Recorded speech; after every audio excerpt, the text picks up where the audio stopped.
യോഹന്നാൻ എഴുതിയ സുവിശേഷം 11-ാമത്തെ അധ്യായത്തിൽ ബഥാന്യയിലെ ഒരു ഭവനത്തെ കുറിച്ചാണ് ഇന്ന് ചിന്തിക്കാൻ പോകുന്നത്. Home at Bethany. ഈ കാലഘട്ടത്തിൽ യെരുശലേമിന് കിഴക്ക് ഭാഗത്തായി എൽ അസറിയ എന്ന് പറഞ്ഞൊരു പട്ടണമുണ്ട്. ആ പട്ടണം, ആ പേര് പറഞ്ഞാൽ ഇവിടെ ഇരിക്കുന്ന നമുക്ക് ആർക്കും അറിഞ്ഞുകൂടാ. ഇനി ആ പട്ടണത്തിൽ പോയാലും അറിയില്ല.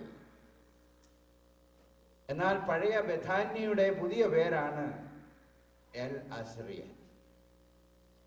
ബഥാന്യ എന്ന് പറഞ്ഞാൽ ഉടൻ നമ്മുടെ ശ്രദ്ധയിൽ വരും. ബെഥനി എന്ന് പേര് കൊടുക്കുന്നവരുണ്ട്, നല്ല പേരാണ്. എന്നാൽ ആ ഗ്രാമത്തിന് സിഗ്നിഫിക്കൻസ് വരാൻ കാരണം, ഇന്ന് നാം ആ ഗ്രാമത്തെ അറിയാൻ കാരണം, വിശ്വാസ സമൂഹത്തിന്റെ ഇടയിൽ ശ്രദ്ധേയമായി ആ ഗ്രാമം തീരാൻ കാരണം ഒരു ഭവനം അവിടെ ഉണ്ടായിരുന്നു, ഒരു കുടുംബം അവിടെ ഉണ്ടായിരുന്നു. കുറെ നാളുകൾക്ക് മുമ്പ് ആരംഭിച്ച ഒരു റേഡിയോ പ്രക്ഷേപണ പരിപാടിയാണ് ബാക്ക് ടു ദ ബൈബിൾ. ലോകമെമ്പാടുമുണ്ട് ബാക്ക് ടു ദ ബൈബിൾ. എനിക്ക് തോന്നുന്നു ഈ നാളുകളിൽ വേറൊരു രീതിയിലുള്ള ഒരു എംഫസിസ് കൊടുക്കേണ്ട ഒരു ആവശ്യമുണ്ട്. Back to Christian homes. ധാരാളം ആ രീതിയിലുള്ള തലക്കെട്ടുള്ള കാര്യങ്ങളുണ്ട്. Focus on the family. വിവിധ തലക്കെട്ടിൽ ഇപ്പോൾ അതിന് ഈ രാജ്യത്ത് വളരെയധികം പ്രാധാന്യം കൊടുക്കുന്നു. എന്നാൽ ലോകവ്യാപകമായി ക്രിസ്തീയ സമൂഹം അവരുടെ ദൗത്യം നിറവേറ്റുവാൻ ക്രിസ്തീയ കുടുംബത്തിലേക്ക് മടങ്ങി വരേണ്ടതൊരാവശ്യം. ഈ ഭവനത്തിൽ നിന്ന് എ ക്രിസ്ത്യൻ ഹോം എന്ന് പറയുമ്പോൾ കുടുംബം മാത്രമല്ല, നമ്മുടെ സഭാ ജീവിതം, വ്യക്തിപരമായ ജീവിതം, പേഴ്സണൽ ലൈഫ്, ചേർച്ച് ലൈഫ്, നമ്മുടെ സാമൂഹ്യ ജീവിതം, നമ്മളൊരു സമൂഹമായി ജീവിക്കുമ്പോൾ പാർക്കുന്ന ദേശത്തെ സ്വാധീനിക്കണം. Must transform the society. അല്ലെങ്കിൽ നമ്മുടെ ജീവിതത്തിന് അർത്ഥമില്ലല്ലോ. ജീവിച്ചു, മരിച്ചു, ഇതിനിടയ്ക്ക് എന്തൊക്കെയോ സംഭവിച്ചു. അങ്ങനെ ഒരു ജീവിതം കൊണ്ട് യാതൊരു നേട്ടവുമില്ല. നമ്മുടെ ജീവിതം എവിടെയെങ്കിലും എത്തിച്ചേരണമെങ്കിൽ ദൈവരാജ്യത്തിൽ പ്രസക്തമാകണമെങ്കിൽ വിളക്ക് പോലെ, ഉപ്പ് പോലെ നാം സമൂഹത്തെ രൂപാന്തരപ്പെടുത്തും. അങ്ങനെ രൂപാന്തരപ്പെടുത്തിയ, ട്രാൻസ്ഫോം ചെയ്ത ഒരു ഭവനത്തെ കുറിച്ചാണ്, ബഥാന്യയിലുള്ള ഭവനത്തെ നാം കാണും. വേദപുസ്തകത്തിൽ ആകമാനം ഭവനങ്ങൾക്ക് പ്രാധാന്യമുണ്ട്. യേശുവരാൻ തന്റെ അത്ഭുതം ആദ്യം ചെയ്തത് വാസ്തവത്തിൽ നമ്മുടെ ചിന്താഗതിയിൽ കൂടെ പോയിരുന്നെങ്കിൽ ദൈവാലയത്തിൽ തന്നെ വെച്ച് ചെയ്യണമായിരുന്നു, സീക്രട്ട് പ്ലേസ്. എന്നാൽ തമ്പുരാൻ ചെയ്തത് ദൈവത്തിന്റെ സന്നിധിയിൽ സീക്രട്ട് പ്ലേസ് ആയിരിക്കുന്ന ഭവനത്തിലാണ്. പെന്തക്കോസ്ത് നാളിലെ അനുഭവം വന്നിറങ്ങിയത് മർക്കോസിന്റെ ഭവനത്തിലേക്കാണ്. ദൈവം തെരഞ്ഞെടുത്ത് ഉപയോഗിച്ച അനേക ഭവനങ്ങളുണ്ട്. അങ്ങനെ ഒരു ഭവനമായി നമ്മുടെ ജീവിതം തീരണം. വ്യക്തിപരമായി ജീവിതം, കുടുംബം, സഭാജീവിതം, ഇടവക ജീവിതം ആയിത്തീരുമ്പോൾ നമുക്ക് സമൂഹത്തെ സ്വാധീനിക്കാനായി കഴിയും. ദൗത്യം നിറവേറും. ഇങ്ങനെ മനസ്സിൽ വന്നപ്പോൾ ചിന്തിച്ച് കാണും, ബഥാന്യയിലുള്ള ആളുകൾ ഒരുപക്ഷെ പെർഫെക്റ്റ് പീപ്പിൾ ആയിരുന്നുകൊണ്ടായിരിക്കും, പൂർണ്ണരോ അല്ലെങ്കിൽ വളരെയധികം മെച്യൂറായിട്ടുള്ള ആളുകളാണോ എന്ന്. ഞാൻ അവരെ 3 പേരെയും നോക്കുമ്പോൾ അവരിൽ കുറവ് ഞാൻ കാണും. അതായത് വളരെയധികം പോരായ്മകൾ അവരുടെ ജീവിതത്തിൽ കാണും. ലാസറിനെ നോക്കിക്കാട്ടെ, നിശ്ചയമായും ഹെൽത്ത് പ്രോബ്ലം ഉള്ള ഒരു മനുഷ്യനായിരുന്നെന്നാണ് എൻ്റെ ചിന്ത. മാർത്തയെ നോക്കിക്കാട്ടെ, ഒരു ഇറിറ്റബിൾ നേച്ചറാണ്, പരാതി പറയുന്ന ഒരു സ്വഭാവം. മറിയ നല്ല അംശം തെരഞ്ഞെടുത്തു എന്ന് കർത്താവ് പറഞ്ഞെങ്കിലും അധ്വാനിക്കുന്ന സഹോദരിയെ പറ്റി ഒരു കൺസേൺ പോലും രേഖപ്പെടുത്തിയതായി കാണുന്നില്ല. അപ്പോൾ ഈ 3 പേരിലുമൊക്കെ ഇംപെർഫെക്ഷൻസ്, അപൂർണതയുണ്ട്. എന്നാൽ അപൂർണമായ ഈ സാധാരണക്കാരെ കൊണ്ടാണ് ബഥാന്യ എന്ന് പറയുന്ന ഗ്രാമത്തിന് പ്രസക്തി കൊടുക്കത്തക്കവണ്ണം ജീവിക്കാൻ ദൈവം അവർക്ക് കൃപ കൊടുത്തു. അങ്ങനെയാണെങ്കിൽ നമുക്ക് ഹോപ്പ് ഉണ്ടെന്നാണ് എൻ്റെ വിശ്വാസം. സാധാരണ ആളുകളെ, ഇംപെർഫെക്റ്റ് പീപ്പിളിനെ കൊണ്ട് ദൈവം അങ്ങനെ ഒരു കാര്യം സാധിച്ചെടുത്തെങ്കിൽ കുറവുകളൊക്കെ ഉള്ള നമ്മുടെ ജീവിതത്തെ ദൈവികമായ പദ്ധതിക്കുള്ളിലേക്ക് കൊണ്ടുവരുമ്പോൾ നമുക്ക് ദേശത്തെ സ്വാധീനിക്കാൻ കഴിയും. അതുകൊണ്ട് നമ്മുടെ ചുറ്റുപാട് നാം പ്രകാശിക്കും. കൊച്ചു കുഞ്ഞുങ്ങൾ പാടുന്ന പാട്ട് പോലെ നമുക്ക് ദേശം മുഴുവൻ രൂപാന്തരപ്പെട്ടാൽ കൊള്ളാവുന്ന ഒരാഗ്രഹമുണ്ട്. നാഷണൽ ഇഷ്യൂസിനെ കുറിച്ചൊക്കെ നമുക്ക് വളരെയധികം കൺസേൺ ഉണ്ട്. ചിലരൊക്കെ വോയിസ് ഔട്ട് ചെയ്യുന്നുണ്ട്. ആവശ്യമാണ്. എന്നാൽ കുഞ്ഞുങ്ങൾ പാടും, this little light of mine I am going to let it shine. This little light of mine. കൊച്ചു വിളക്കുണ്ടല്ലോ, അത് നമ്മുടെ ചുറ്റുപാടും ഒന്ന് പ്രകാശിക്കും. അതുകൊണ്ട് അനുഗ്രഹിക്കപ്പെട്ട ഒരു കുടുംബമായിരുന്ന ഈ ബഥാന്യയിലേക്ക് നമ്മുടെ ശ്രദ്ധയെ തിരിക്കാം. എങ്ങനെയാണ് അവർക്ക് ഈ സ്വാധീനം, ഇൻഫ്ലുവൻസ് ചെലുത്തുവാനായി കഴിഞ്ഞു? ഒന്ന്, അവരുടെ ഭവനത്തിൽ കർത്താവിന്റെ സാന്നിധ്യം ഉണ്ടായിരുന്നു. വളരെ വ്യക്തമാണ്. Presence of Christ. സംശയമില്ല. ആ വിഷയത്തെ കുറിച്ച് നമുക്കും യാതൊരു ഒബ്ജക്ഷനും ഇല്ല. കറക്റ്റാണ്. എല്ലാവരും എഗ്രി ചെയ്യും. We all agree with that fact. ദൈവമില്ലാത്ത ഭവനം, സാധാരണഗതിയിൽ ഈ വിവാഹ ആലോചനയൊക്കെ നോക്കുമ്പോൾ ഒരുമാതിരി ആളുകൾ ശ്രദ്ധിക്കുന്ന ഒരു കാര്യമുണ്ട്. ആ ഒരു ദൈവമുള്ള ഭവനത്തിൽ നിന്ന് വേണം. അങ്ങനെയാണ് ഇതിന് നാം പറയാറുള്ളത്. ദൈവമുള്ള ഒരു ഭവനം, അതൊരു ജനറലൈസ്ഡ് ടേമാണ്. ദൈവ സാന്നിധ്യം വാസ്തവമായി അനുഭവിക്കുന്ന ഒരു കുടുംബമായിരുന്നു ആ കുടുംബം. അതിന് പ്രത്യേകതയുണ്ട്. എന്തുകൊണ്ടാണ് ഞാനത് എംഫസൈസ് ചെയ്തത്? അതിന്റെ 8ാമത്തെ വാക്യം നിങ്ങൾ ശ്രദ്ധിച്ചു കാണും. യേശുമ്പുരാൻ ലാസർ ദീനമായി കിടക്കുന്നു എന്നറിഞ്ഞുകൊണ്ട് ഉടനെ പോയില്ല. 2 ദിവസം താമസിച്ചു കഴിഞ്ഞാണ് പോകുന്നത്. പോകാനായി ഒരുമ്പെട്ടപ്പോൾ നാം യഹൂദ്യയിലേക്ക് പോകാം, അല്ലെങ്കിൽ ബഥാന്യ ഏരിയയിലേക്ക് പോകാം എന്ന് പറഞ്ഞപ്പോൾ ശിഷ്യന്മാര് കർത്താവിനോട് പറഞ്ഞു, കർത്താവേ, അവിടെ നിന്നെ എല്ലാവരും കല്ലെറിയാനായി കാത്തിരിക്കുക. അപ്പോൾ ബഥാന്യയിലുള്ള ലാസറിന്റെയും മറിയയുടെയും മാർത്തയുടെയും വീട് ഇരിക്കുന്ന സ്ഥലത്ത് യേശു വെൽക്കം അല്ല. യേശുവിനെ സ്വീകരിക്കുന്ന ഒരു സ്ഥലമല്ല. അങ്ങോട്ട് പോകാൻ ശിഷ്യന്മാർക്ക് പോലും മടിയായിരുന്നു. ഗുരു, അവർ നിന്നെ കല്ലെറിയാനായി ഭാവിക്കുന്നു. അപ്പോൾ അൺവെൽക്കമായിട്ടുള്ള ഒരു സൊസൈറ്റിയിൽ ഈ 3 പേര് ഡെലിബറേറ്റ് ആയിട്ട് ഒരു തീരുമാനമെടുത്തു. ഞങ്ങളുടെ ചുറ്റുമുള്ള സമൂഹം കർത്താവിനെ സ്വീകരിക്കുന്നില്ലെങ്കിലും ഞങ്ങൾ കർത്താവിനെ സ്വീകരിക്കാൻ തീരുമാനിക്കുന്നു. അത് വളരെ റാഡിക്കലായിട്ടുള്ള, വ്യക്തമായിട്ടുള്ള ഒരു തീരുമാനമാണ്. അതുകൊണ്ട് യേശു ഉണ്ട് എന്നവർ പറയുമ്പോൾ അവർ വ്യക്തമായി ദൈവവുമായി എടുത്ത ഒരു ഉടമ്പടിയാണ് എന്നുള്ളത് നാം ശ്രദ്ധിക്കണം. പലപ്പോഴും നാം കർത്താവിനെ ഉൾക്കൊണ്ടു അല്ലെങ്കിൽ സ്വീകരിച്ചു എന്നൊക്കെ പറയുമ്പോൾ ചുറ്റുപാടുമൊക്കെ അനുകൂലമായ സാഹചര്യത്തിന്റെ ഉള്ളിൽ കർത്താവിനെ നാം കൈക്കൊണ്ടു എന്നുള്ളതിനേക്കാൾ പ്രതികൂലമായ സാഹചര്യം വന്നാൽ അങ്ങനെ നിൽക്കുമോ എന്ന് ചിന്തിക്കണം.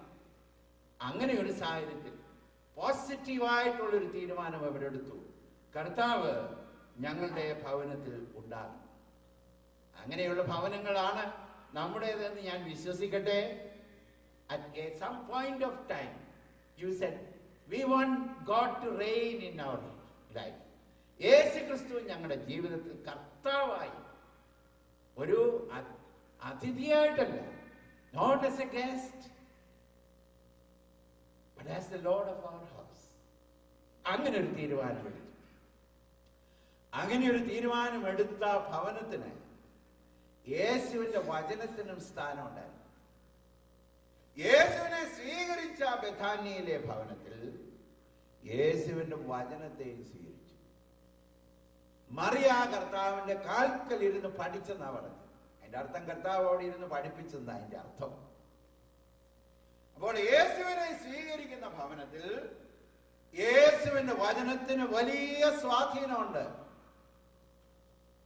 നാം വളരെയധികം ശക്തമായി ക്ലെയിം ചെയ്യും ഞങ്ങളുടെ ഭവനത്തിൽ കർത്താവുണ്ട്.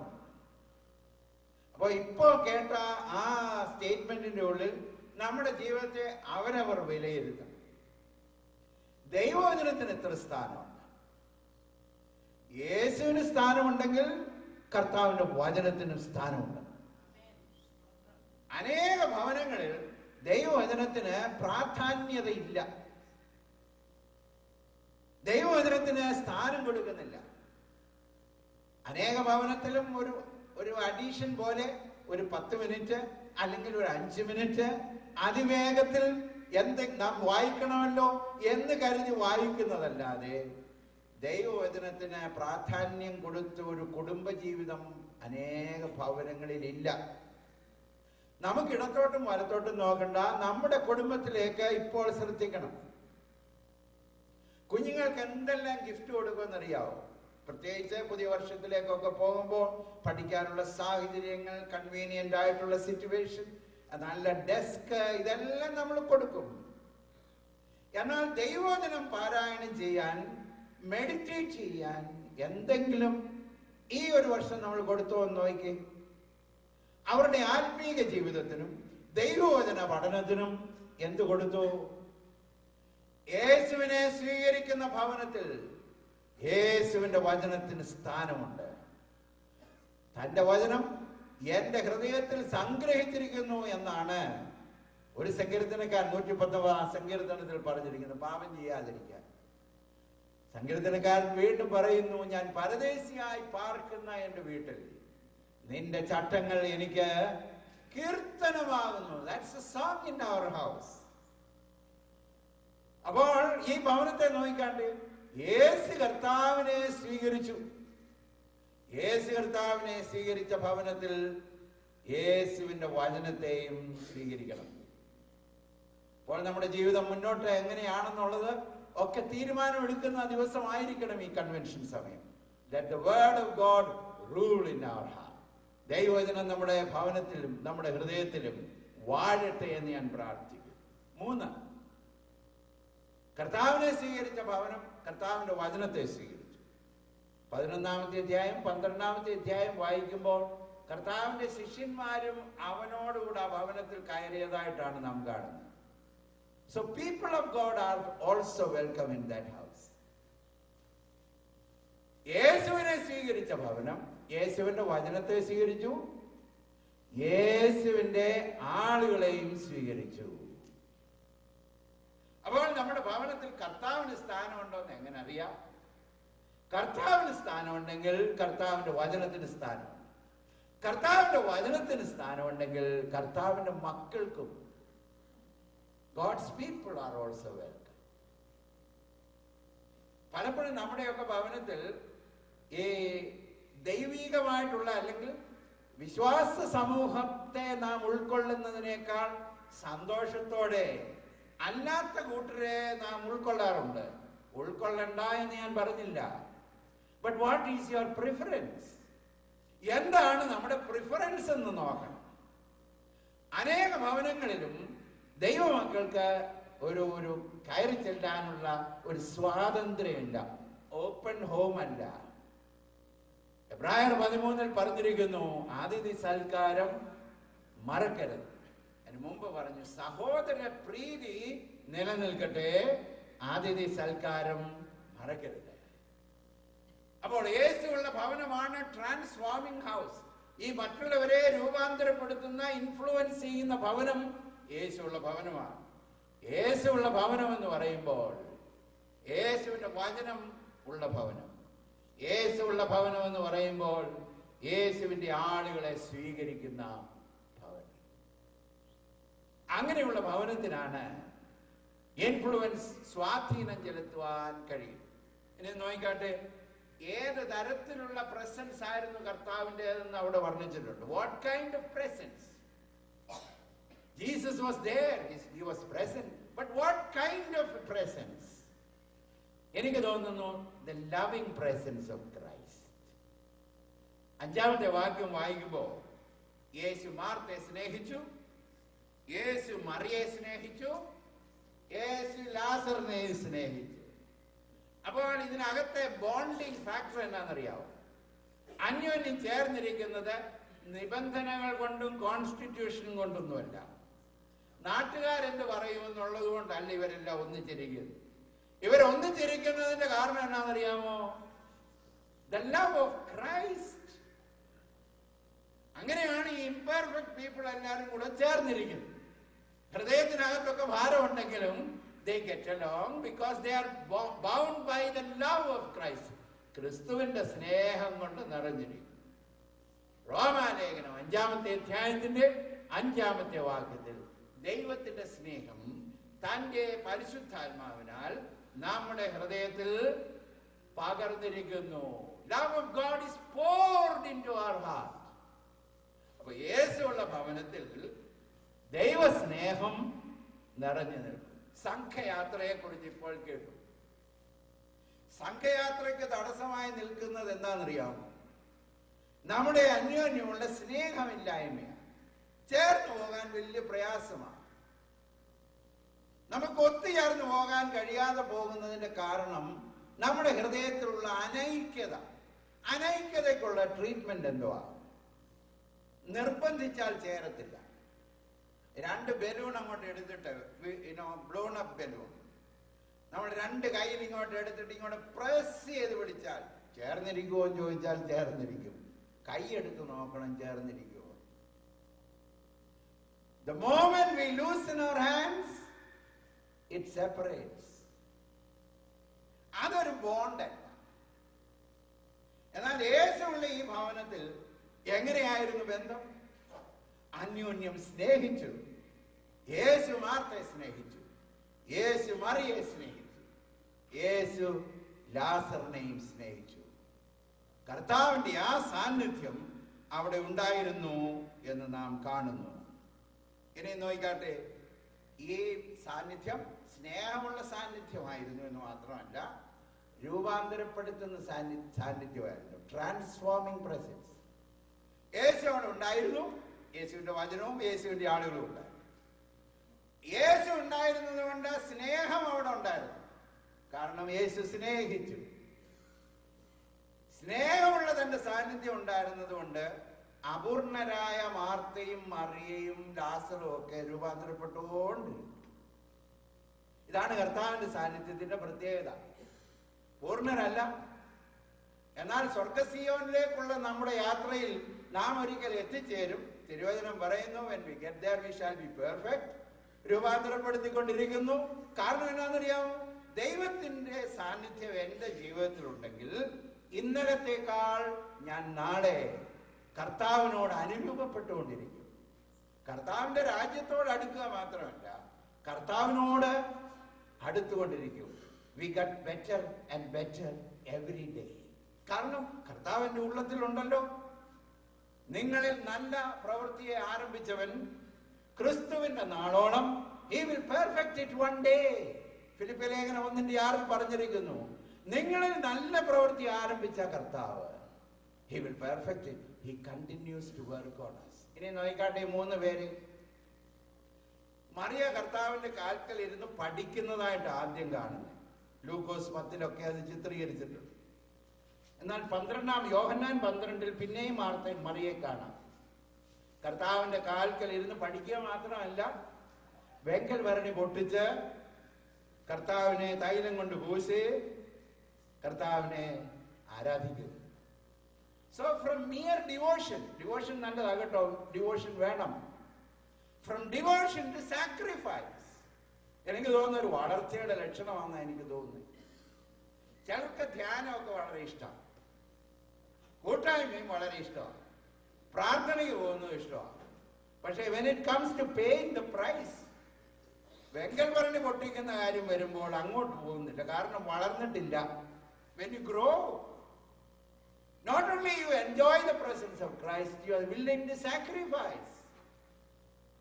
അപ്പോൾ മറിയയ്ക്കൊരു വളർച്ചയുണ്ടായില്ലയോ? മാർത്തയെ നോക്കാട്ടെ.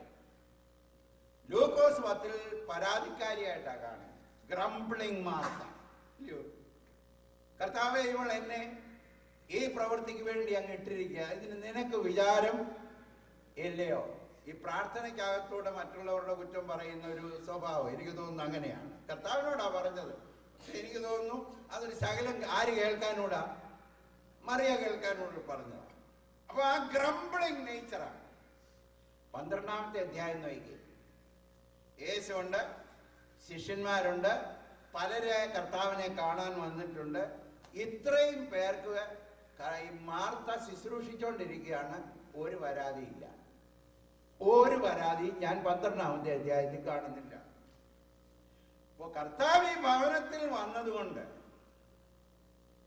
മറിയയ്ക്കൊരു വളർച്ച വന്നു, മാർത്തയ്ക്ക് ഒരു വളർച്ച വന്നു. What's the sign of the presence of Christ? You grow in spiritual life. യേശു ജീവിതത്തിലുണ്ടെങ്കിൽ ആത്മീക ജീവിതത്തിൽ നിരന്തരം വളരും. We change day by day. ആ ഒരു അനുഭവം നമ്മുടെ ജീവിതത്തിൽ ഉണ്ടായിരിക്കും. അത് മാത്രമല്ല, ലാസറിനെ ഒന്ന് നോക്കി. മരണത്തിൽ നിന്ന് ജീവൻ, ഫ്രം ഡെത്ത് ടു ലൈഫ്. അപ്പൊ 3 പേർക്കും കർത്താവിനോടുള്ള ബന്ധത്തിൽ എന്തൊക്കെയോ രൂപാന്തരം വന്നു. മറിയയ്ക്ക് രൂപാന്തരം വന്നു, മാർത്തയ്ക്കും രൂപാന്തരം വന്നു, ലാസറിനും രൂപാന്തരം വന്നു. പലപ്പോഴും നമുക്ക് വളരെ സ്പിരിച്വാലിറ്റി ഉണ്ടെന്നൊക്കെ ക്ലെയിം ചെയ്യുന്നെങ്കിലും ഇപ്പോഴും നമ്മള് പഴയ സ്ഥലത്താണ്. നമ്മുടെ ജീവിത വള്ളം നീങ്ങിയിട്ടില്ല. We are not growing. നാട്ടുഭാഷയിൽ പറഞ്ഞാൽ ശങ്കരൻ പിന്നെയും തെങ്ങേലെന്നുള്ളതുപോലെ ധാരാളം ആരാധിക്കുന്നു, ധാരാളം പ്രവർത്തിക്കുന്നു, ധാരാളം കൊടുക്കുകയും ചെയ്യുന്നു. പക്ഷേ ഈ ഇറിറ്റബിൾ നേച്ചറിനൊന്നും വ്യത്യാസം വന്നിട്ടില്ല. സാക്രിഫൈസ് ചെയ്യുന്ന സ്വഭാവം ഡെവലപ്പ് ചെയ്തിട്ടില്ല. ഇപ്പോഴും മരണത്തിന്റെ വാസന നമ്മുടെ ജീവിതത്തിലുണ്ട്. എന്നാൽ കർത്താവുണ്ടോ? രൂപാന്തരമുണ്ട്. കുഞ്ഞുങ്ങളുടെ ഒരു കഥയ്ക്കകത്തുനിന്ന് ഇലസ്ട്രേറ്റ് ചെയ്യാൻ ആഗ്രഹിക്കും. ഒരു തേള്, ഒരു സ്കോർപ്പിയൻ വന്ന് വെള്ളത്തിന്റെ അരികെ നിൽക്കുക. അതിനക്കരയ്ക്ക് പോകണം, അപ്പുറത്ത് പോകണം. അപ്പൊ അവിടെ ഒരു തവള വെള്ളത്തിൽ കൂടെ വന്നു.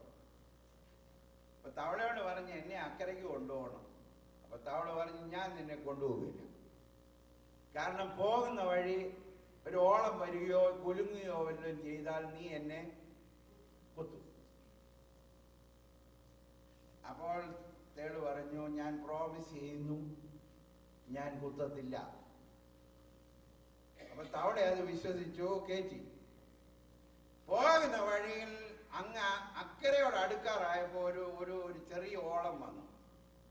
അനങ്ങിക്കഴിഞ്ഞപ്പോൾ തേള് കുത്തി.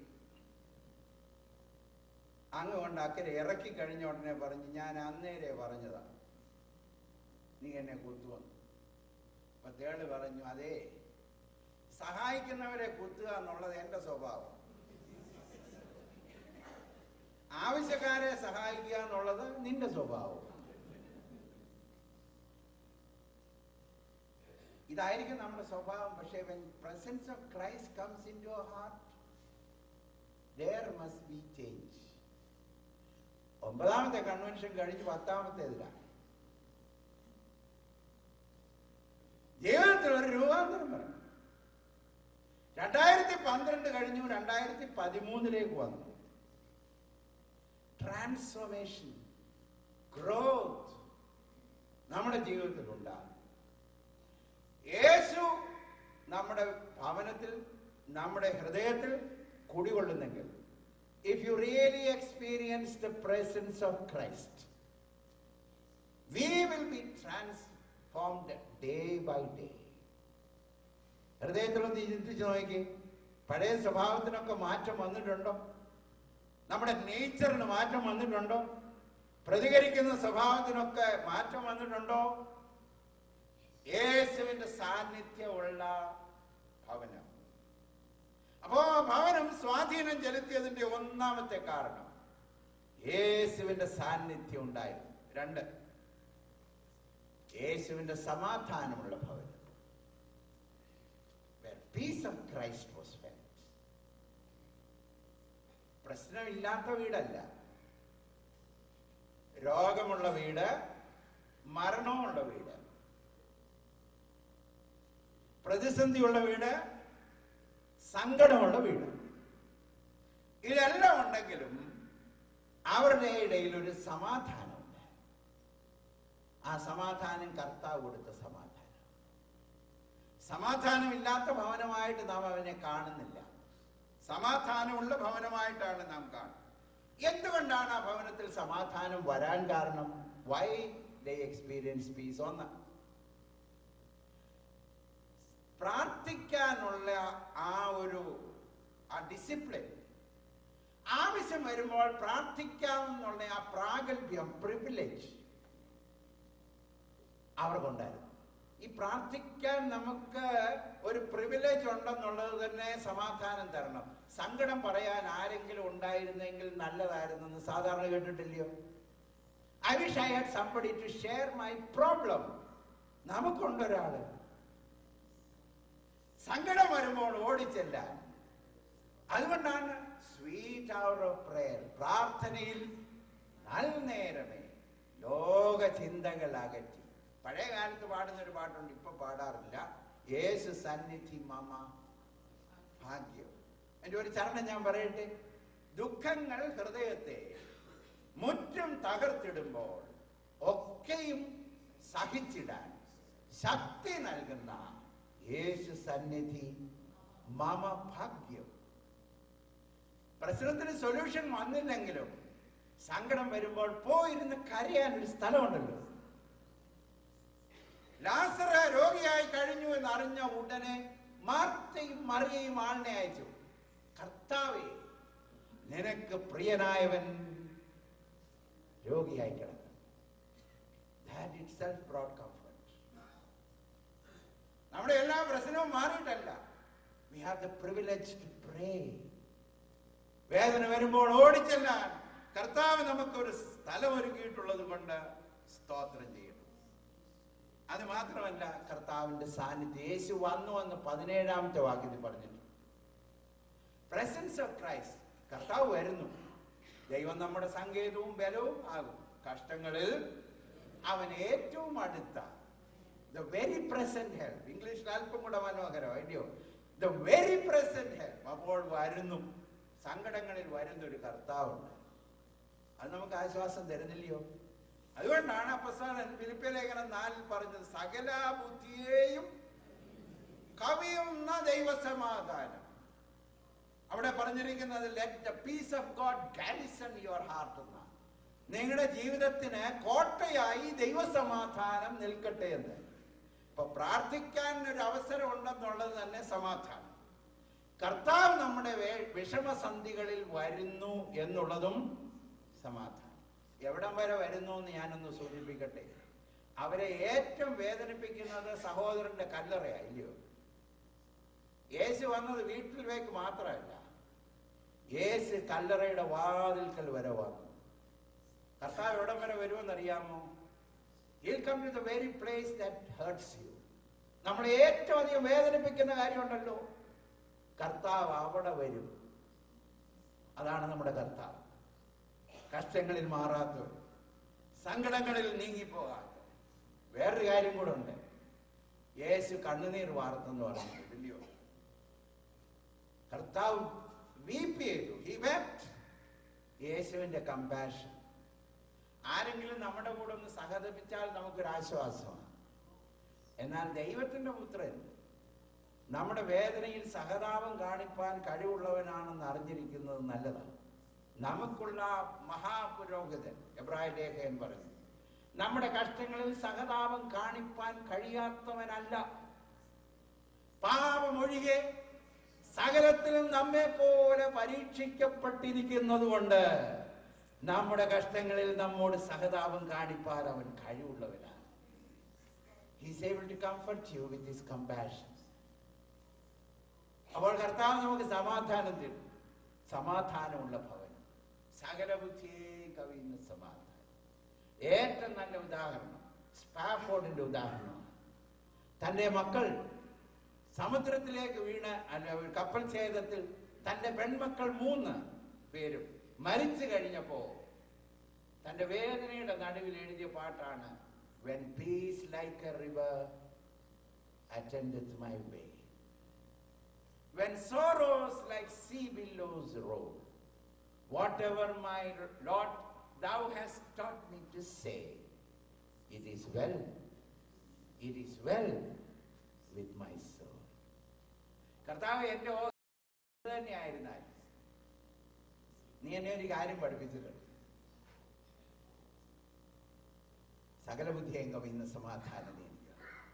It is well with my soul. അതനുഭവിക്കാൻ കർത്താവ് നമുക്ക് ജീവിതാനുഭവങ്ങൾ തന്നിട്ടില്ലയോ? വേദനകളിൽ കൂടെ പോകാത്ത ആരെങ്കിലും ഇതിന് നടുവിലുണ്ടെന്ന് എനിക്ക് തോന്നുന്നില്ല. Something or other.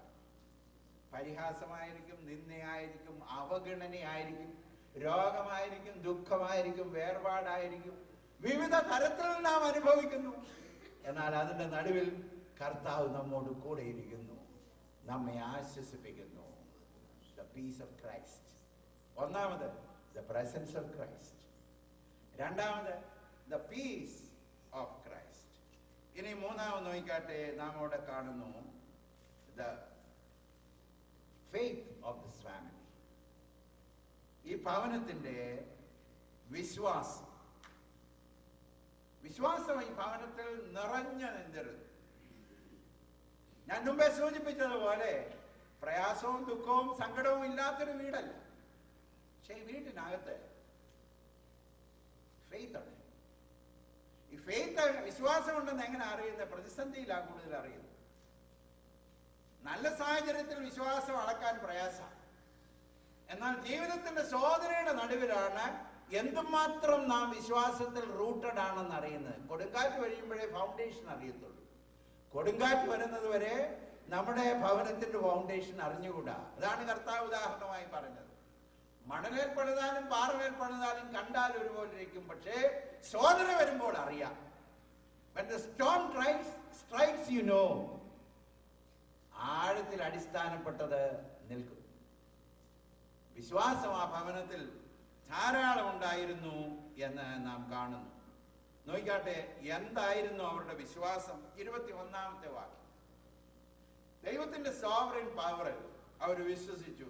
മാർത്ത കർത്താവിനോട് പറഞ്ഞു, കർത്താവെ, നീ ഇവിടെ ഉണ്ടായിരുന്നു എങ്കിൽ എന്റെ സഹോദരൻ മരിക്കയില്ലായിരുന്നു.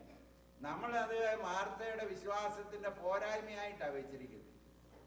എനിക്ക് തോന്നുന്നു അത്രയും വിശ്വാസം നമുക്കുണ്ടെങ്കിൽ നാം ധന്യരാ. വാസ്തവത്തിൽ കർത്താവ് ഇവിടെ ഉണ്ടെങ്കിൽ ഇത് നടക്കുമെന്ന് പരിപൂർണമായി വിശ്വസിക്കാൻ നമ്മളെ കൊണ്ട് കഴിയുമോ? നീ ഇവിടെ ഉണ്ടായിരുന്നു എങ്കിൽ എന്റെ സഹോദരൻ മരിക്കയില്ലായിരുന്നു. ഓ, എന്തുമാത്രം കർത്താവിന്റെ ശക്തിയിലുള്ള വിശ്വാസം എന്ന് നോക്കിക്കേ. What ever B the sickness, അത് എന്ത് രോഗമായാലും എന്റെ യേശു ഉണ്ടെങ്കിൽ അതിനൊരു സൊല്യൂഷൻ ഉണ്ടെന്ന് വിശ്വസിച്ചു. Faith in the ability of God.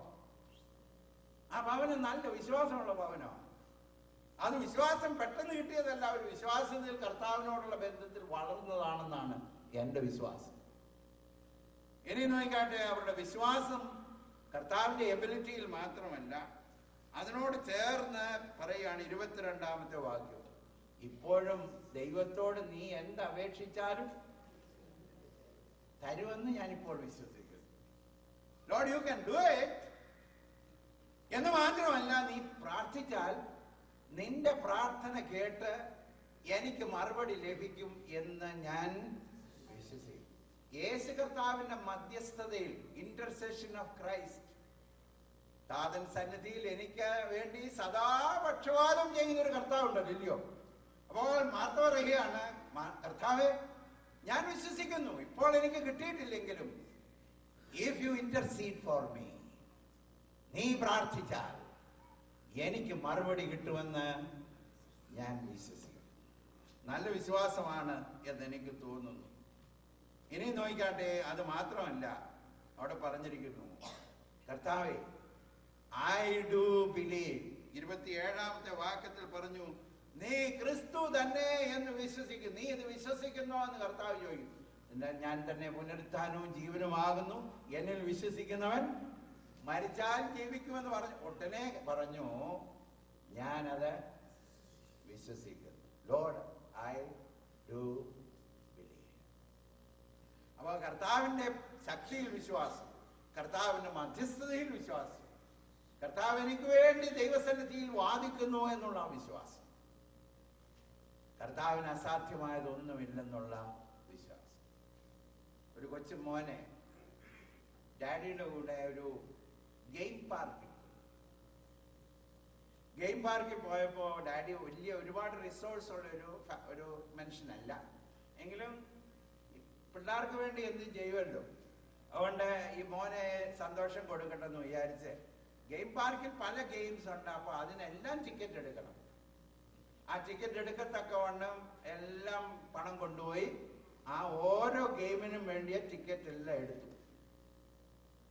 അപ്പം മോൻ ഒരു സ്ഥലത്ത് പോയി കളിച്ചേച്ച് വരും, ഉടനെ വേറെ അടുത്ത ടിക്കറ്റ് കൊടുക്കും, will go and play for the next one and then come back. അപ്പോൾ അടുത്തത് കൊടുക്കും. ഈ കൊടുക്കുന്നതിനുള്ള സന്തോഷത്തിൽ ഡാഡി ഇങ്ങനെ ഇരിക്കുക. ഒരു പ്രാവശ്യം വന്നപ്പം തൻ്റെ കൂട്ടുകാരനെയും കൂടെ കൂട്ടിക്കൊണ്ടാവാം, കൂട്ടുകാരനും കൂടെ അവിടെ വന്നിട്ടുണ്ടായിരുന്നു. അവിടെ വെച്ചാ കണ്ടേ. ഡാഡിയുടെ അടുത്ത് വന്നേച്ച് പറഞ്ഞു, ഡാഡി, എൻ്റെ കൂട്ടുകാരനോട് ഒരു ടിക്കറ്റ് കൊടുക്കണേ. അപ്പൊ ഡാഡി ഇങ്ങനെ എണ്ണിച്ചുട്ടപ്പം പോലെ ഗെയിമിന് എണ്ണിക്കൊണ്ട് ഇങ്ങനെ ഇരിക്കുക. അപ്പോഴാണ് ഈ മോൻ പറയുന്നത്, ഡാഡി, എൻ്റെ കൂട്ടുകാരനോട് കൊടുക്കണമെന്ന്.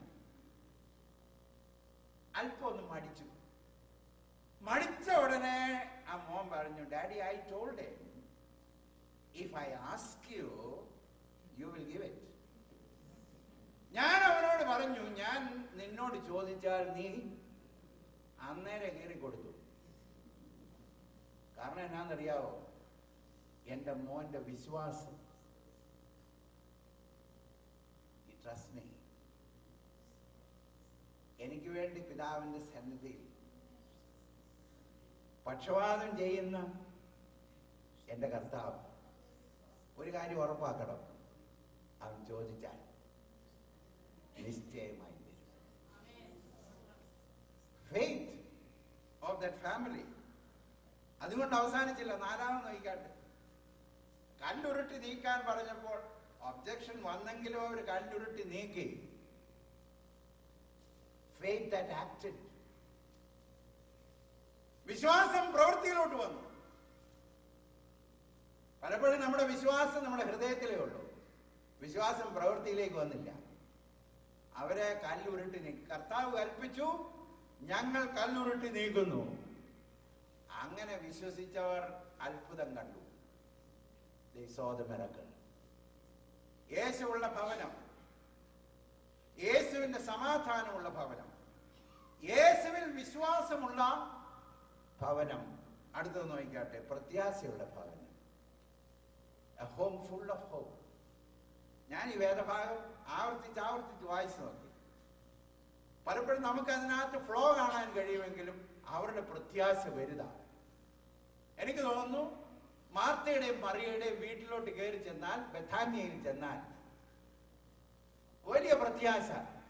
ചിലരെ കണ്ട് നോക്കിയിട്ടുണ്ടോ? So full of hope. ചിലർക്കൊരല്പം മതി മുഖം പാടാൻ. എന്നാൽ ആ ഭവനം അങ്ങനല്ല. Full of hope. പ്രശ്നമൊക്കെ ഉണ്ട്, പ്രതിസന്ധിയൊക്കെ ഉണ്ട്, പക്ഷെ പ്രത്യാശ നിറഞ്ഞിരിക്കുക. എന്തുകൊണ്ടാണ് അവരുടെ പ്രത്യാശ എന്ന് നോക്കിക്കാട്ടെ. ഒന്ന്, അവർ പ്രാർത്ഥിച്ചില്ലയോ? ഈ പ്രാർത്ഥനയ്ക്ക് മറുപടി ഉണ്ടെന്നുള്ളൊരു വിശ്വാസം തന്നെ നമുക്ക് പ്രത്യാശ തരും. കിട്ടിയിട്ടല്ല, ഉത്തരം കിട്ടിയിട്ടല്ല, ആൻസർ നമ്മുടെ കയ്യിലില്ല, എന്താണ് ആൻസർ എന്ന് അറിയത്തും ഇല്ല. വാചകം ശ്രദ്ധിച്ചു. പ്രാർത്ഥനയ്ക്ക് മറുപടി കയ്യിലില്ല.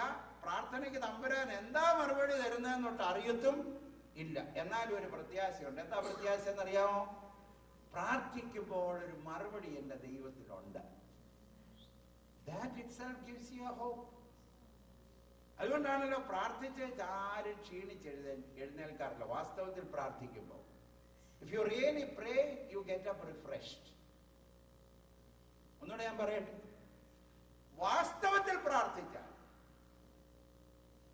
എഴുന്നേൽക്കുമ്പോൾ വളരെയധികം റിഫ്രഷ്ഡ് ആയിട്ട് എഴുന്നേൽക്കത്തുള്ളൂ. ഒന്നാമത്തെ പ്രത്യാശ, ഞങ്ങളുടെ കർത്താവ് പ്രാർത്ഥന കേൾക്കും. രണ്ടാമത് പ്രത്യാശ നോക്കിക്കാട്ടെ, ഫെയ്ത്ത് ഇൻ ദ സ്ക്രിപ്ചേഴ്സ്, വചനത്തിലുള്ള പ്രത്യാശ.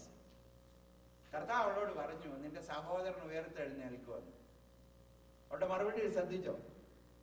എന്താ പറഞ്ഞിരിക്കുന്നറിയാമോ? 24-ാം വാക്യം നോക്കി, ഒടുക്കത്തെ നാളിൽ അവൻ ഉയർത്തെഴുന്നേറ്റ് വരുമെന്ന് അറിയുന്നു. അതെവിടെ നിന്ന് കിട്ടിയതാ? ദൈവവചനത്തിൽ നിന്ന് കിട്ടിയതാ.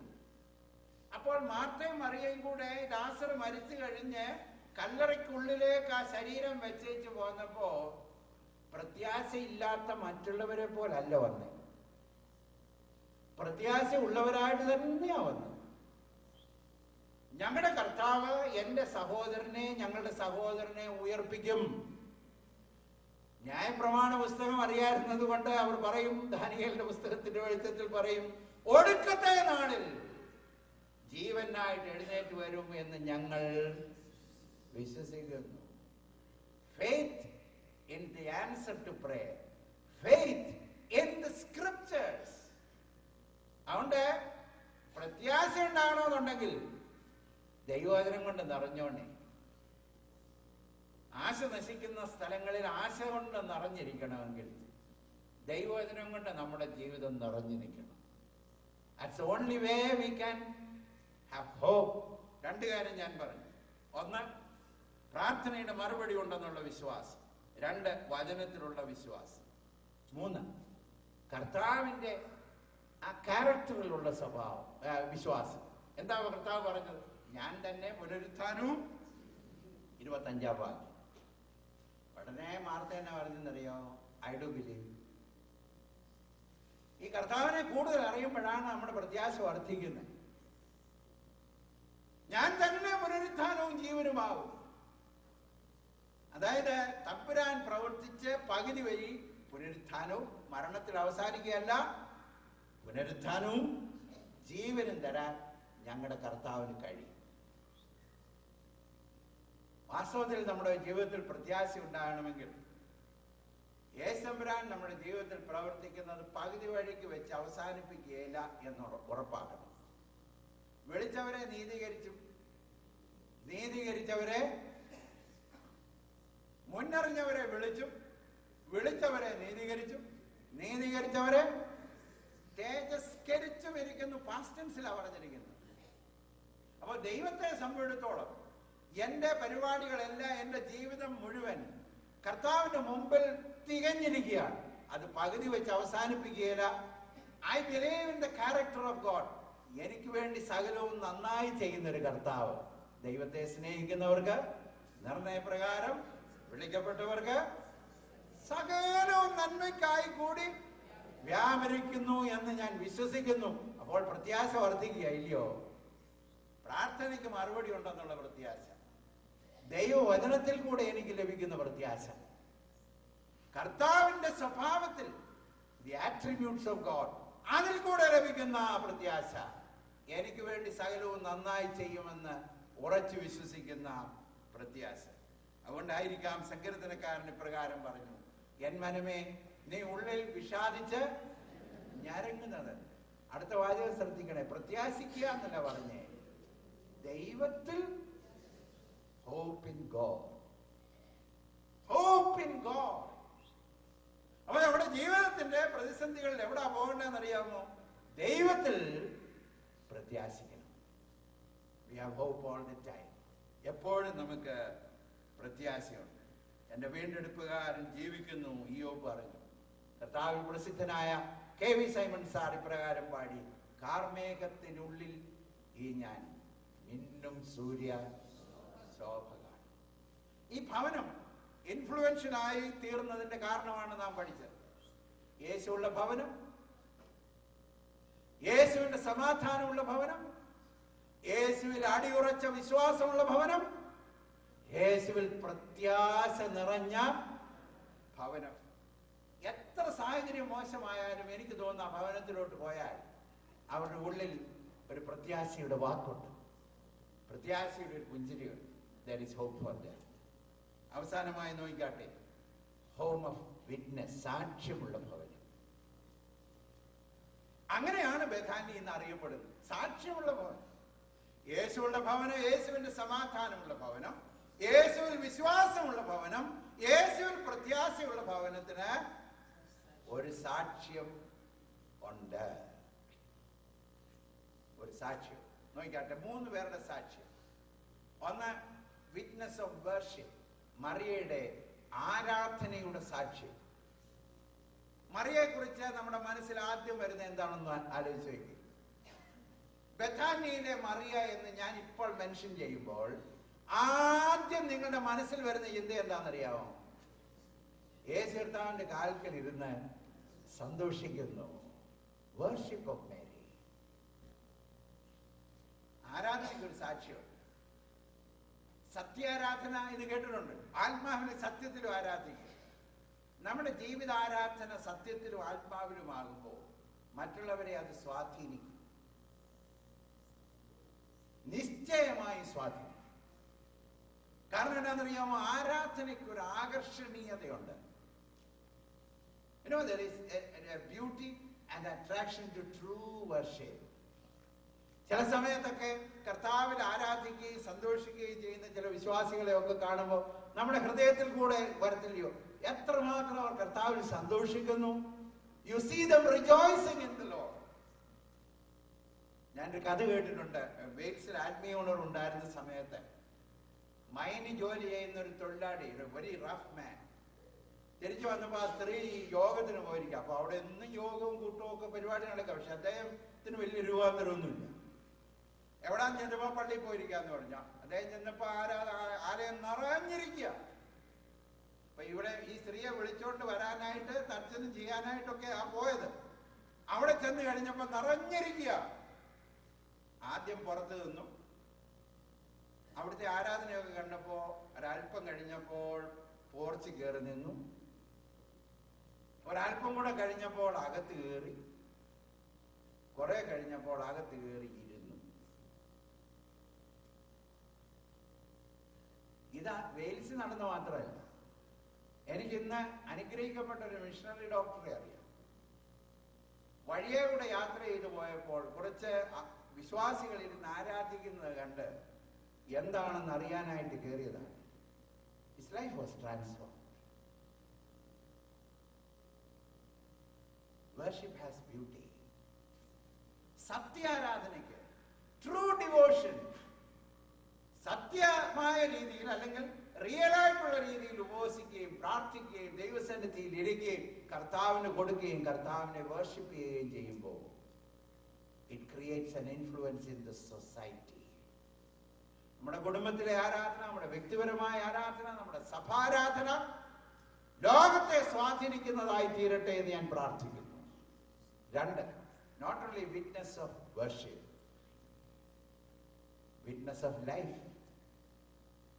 12-ാമത്തെ അധ്യായത്തിൽ ഒരു വാക്യമുണ്ട്. ഇങ്ങനെയാണ് നാം വായിക്കുന്നത്.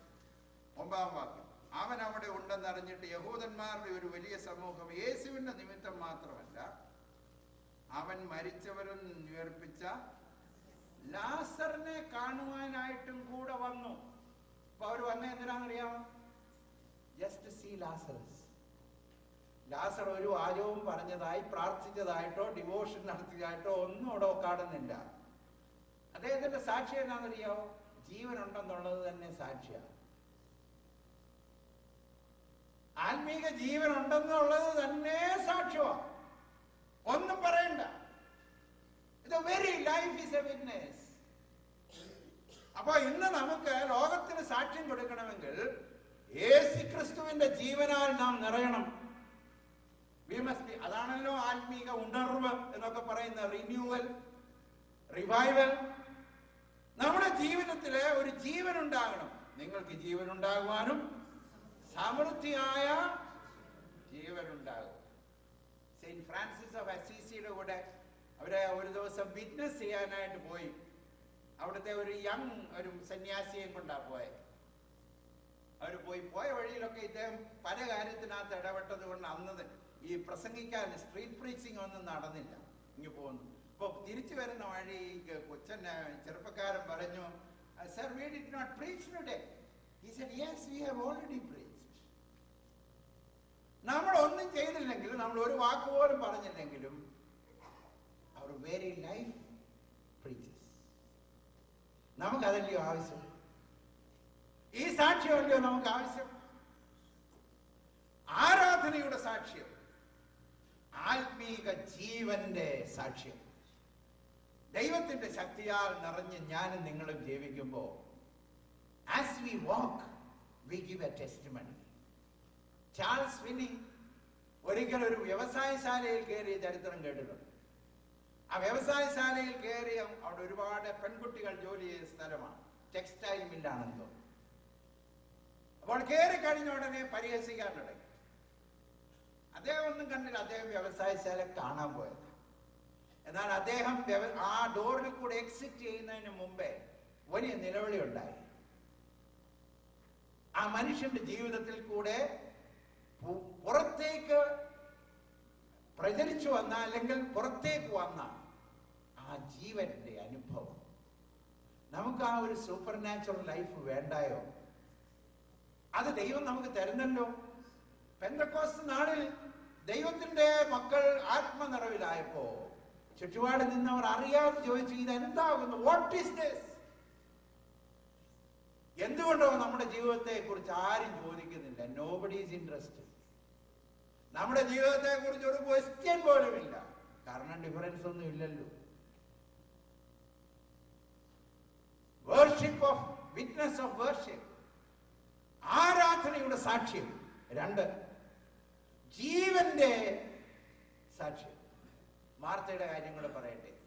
സേവനത്തിന്റെ സാക്ഷ്യം. 12-ാമത്തെ അധ്യായത്തിൽ സേവിക്കുന്നത്. ദൈവസഭയ്ക്ക്, വിശ്വാസികൾക്ക് സേവനത്തിന്റെ അനുഭവം ഉണ്ടാകണം. ആദ്യ നൂറ്റാണ്ടിലെ സഭയിൽ ഞെരുക്കമുള്ളവരാരും ഉണ്ടായിരുന്നില്ലെന്നൊരു വാക്യമുണ്ട്, ഇല്ലയോ? എന്തുകൊണ്ടാണ്?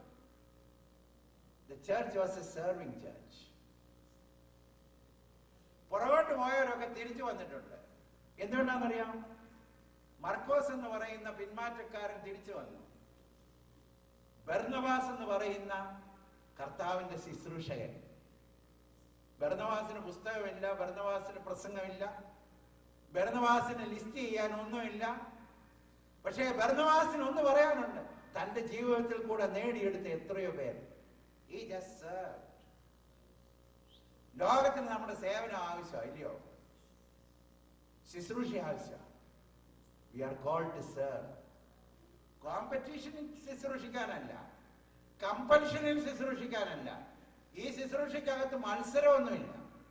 ഈ ശുശ്രൂഷയ്ക്കകത്ത് നിർബന്ധമൊന്നുമില്ല. ക്രിസ്തുവിന്റെ സ്നേഹം എന്നെ നിർബന്ധിക്കുന്നത് കൊണ്ട് ഞാൻ മറ്റുള്ളവരെ ശുശ്രൂഷിക്കുന്നു. World will know when we serve them. ലോകത്തിൽ നമ്മുടെ ശുശ്രൂഷ ലോകം ആഗ്രഹിക്കും. എത്ര അനുഗ്രഹിക്കപ്പെട്ട ഒരു ഭവനം. Witness of worship, witness of life, witness of service. കർത്താവിന് വേണ്ടി വിളിച്ചിരിക്കുകയാണ് നമ്മെ. ബെഥാന്യയിലെ ഭവനം. ബെഥാന്യ ഇന്ന് അറിയപ്പെടുന്നത്. ബെഥാന്യയെ കുറിച്ച് നാം ശ്രദ്ധിക്കുന്നു. ഒറ്റ കാരണം കൊണ്ടാണ്. 3 വിശ്വാസികൾ ബെഥാന്യയിലുണ്ടായിരുന്നു. Just because 3 believers, we know the town. നമ്മുടെ ദേശം അങ്ങനെ അറിയപ്പെടുമോ?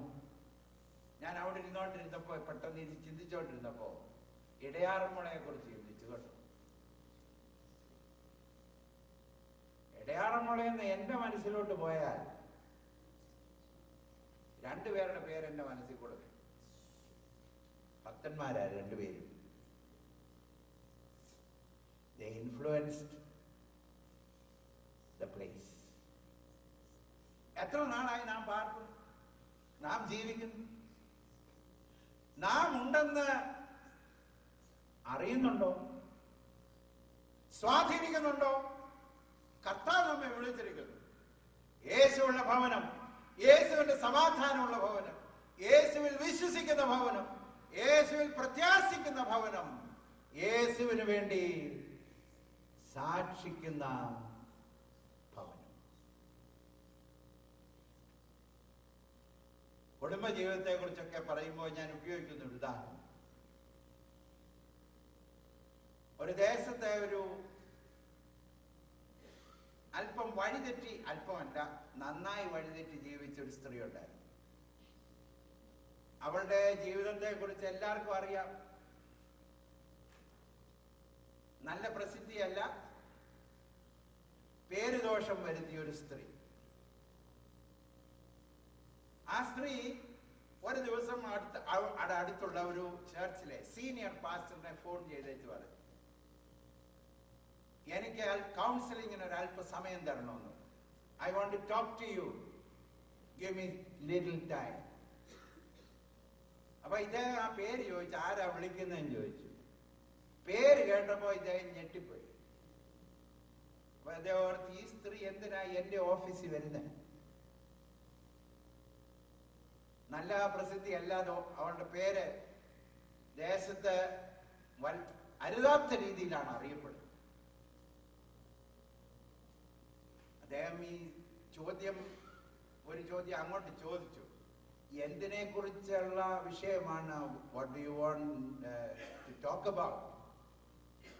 ഉടനെ ആ സ്ത്രീ പറഞ്ഞു, അത് ആ പള്ളിയിലെ അസിസ്റ്റന്റ് പാസ്റ്ററിനെ കുറിച്ചാണ് പറഞ്ഞു. അപ്പൊ സീനിയർ പാസ്റ്റർ കൂടുതൽ ഞെട്ടി. ഏതായാലും ആ സ്ത്രീ വന്നു കഴിഞ്ഞ് അവിടെ ഇരുന്ന് കഴിഞ്ഞ് സംസാരിക്കാനായി തുടങ്ങി. പറഞ്ഞു, അവരുടെ ചരിത്രമാണ് അവൾ ആദ്യം തുറന്നിട്ട്. ജനിച്ച നാൾ മുതൽ സ്നേഹം അറിഞ്ഞിട്ടില്ല, അപ്പന്റെ സ്നേഹം അറിഞ്ഞിട്ടില്ല, അബ്യൂസ് ചെയ്യുന്നൊരു ഫാദർ ആയിരുന്നു. അതുകൊണ്ട് ഞാൻ എൻ്റെ ഭവനത്തിൽ നോടിപ്പോയി കഴിഞ്ഞപ്പോ എൻ്റെ ജീവിതത്തിൽ വന്നവരെല്ലാം എന്നെ സ്നേഹിക്കുകയല്ല, എന്നെ ഉപദ്രവിച്ചു. എന്നാൽ എൻ്റെ ജീവിതം വഴിതെറ്റി നാളുകളായി ദുഃഖത്തോടെ ജീവിക്കുന്നു. കുറച്ച് നാളുകളായി നിങ്ങളുടെ ആലയത്തിൽ ആരും അറിയാതെ ഞാൻ വരുന്നുണ്ടായിരുന്നു. നിങ്ങളുടെ ആലയത്തിൽ വരികയും ആരാധനയിൽ പങ്കെടുക്കുകയും ഞാൻ മടങ്ങിപ്പോവുകയും ചെയ്തു. എന്നാൽ ആരാധനയിൽ പങ്കെടുക്കുകയും പോവുകയും ഒക്കെ ചെയ്യുന്ന സമയത്ത് എൻ്റെ ദൃഷ്ടിയിൽപ്പെട്ട ഒരു കാര്യമുണ്ട്. ഇവിടുത്തെ അസിസ്റ്റന്റ് പാസ്റ്ററിന്റെ ജീവിതവും അദ്ദേഹത്തിന്റെ കുടുംബ ജീവിതത്തിന്റെയും മനോഹരത്വം. The way he treats his wife, the honor he gives, the way he loves her. പലപ്പോഴും ഞാൻ കാർ പാർക്ക് ചെയ്യുന്നതിന്റെ അടുത്താണ് അവർ പാർക്ക് ചെയ്യുന്നത്. എത്ര മനോഹരമായ ഒരു ജീവിതം.